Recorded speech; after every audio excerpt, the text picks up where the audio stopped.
He shook his head. Marry a nice girl.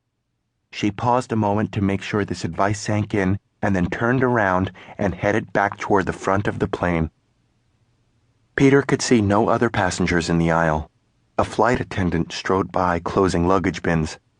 Any minute now, the plane would begin to pull away from the gate, and the monitors drooping from the ceiling would begin to play the safety video. Peter looked at the empty seat beside him. He sighed and shrugged his shoulders. Then he spread open his paper and began to read. He had been reading for a couple of minutes when he heard some rushed footsteps coming toward him and became aware of a form hovering nearby.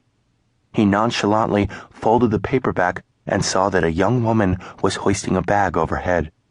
As she lifted her arms, she revealed a tanned, well-modeled stripe of abdomen. Peter's heart fluttered. The young woman sat down. As well as he could, while pretending to idly look around the cabin, Peter studied her. She appeared to be Peter's age, and she had long reddish blonde hair that fell over her shoulders. What Peter first noticed in her profile was the soft bow of her jaw and how the line turned back at her rounded chin. It reminded Peter of an ideal curve that might be displayed in an old painting manual. Now the young woman turned in Peter's direction, looking for the clasp on her seatbelt. Then she raised her head, looked at him, and smiled. The effect was like seeing the sun over the ocean at mid-morning, a tremendous blast of light. Before she sat down, Peter noticed she had thrown a thick paperback onto her seat. Now she opened it and began to read. After a moment, Peter saw that she had let the book fall closed. She sat staring before her, lost in thought.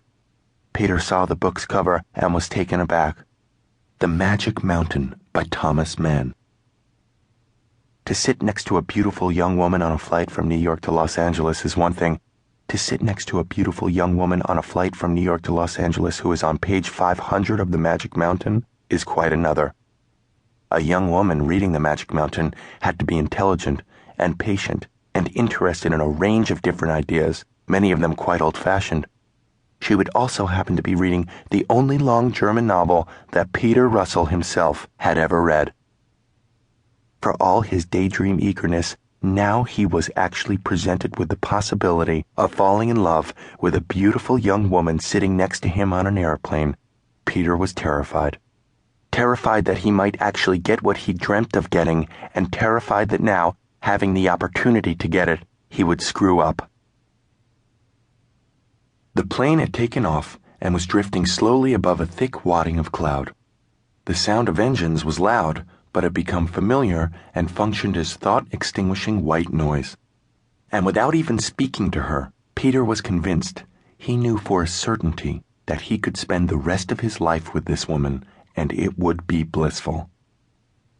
But then he heard the voice of reason explain to him that his assumptions about what would happen were based on a fantasy. Real life, real marriage was doing the dishes when you were tired and paying the mortgage. He stole another glance at the young woman. He imagined her thumb and forefinger grasping a ballpoint pen and writing out a mortgage check, her hand working like some antique mechanism that was a marvel to the world. Just then, the young woman sighed, stretched a little, and looked up. Here was his moment. He could look over and ask, "What takes you to Los Angeles?" The words circled around and around in his head. Then something strange happened. Peter was not prone to auditory hallucinations, but he thought that he actually heard the words, "What takes you to Los Angeles?" being spoken. Suddenly, understanding, he jumped in his seat. "Oh, I'm sorry," he heard a warm mezzo voice say. "I didn't mean to startle you. I was just wondering, what takes you to Los Angeles?" The girl had spoken to him, and Peter looked at her and her friendly expression. It was time for him to say something, and he managed to blurt out, "Work." Now Peter braced himself for the inevitable. "What sort of work do you do? New wave, West Coast jazz pianist? Minter?" No, he would have to say that he worked for a Wall Street firm in the corporate finance department, and therefore he was the most boring human being you could possibly meet on a plane. But the girl didn't ask about his job. Instead, she asked, "Do you like Los Angeles?" He toggled between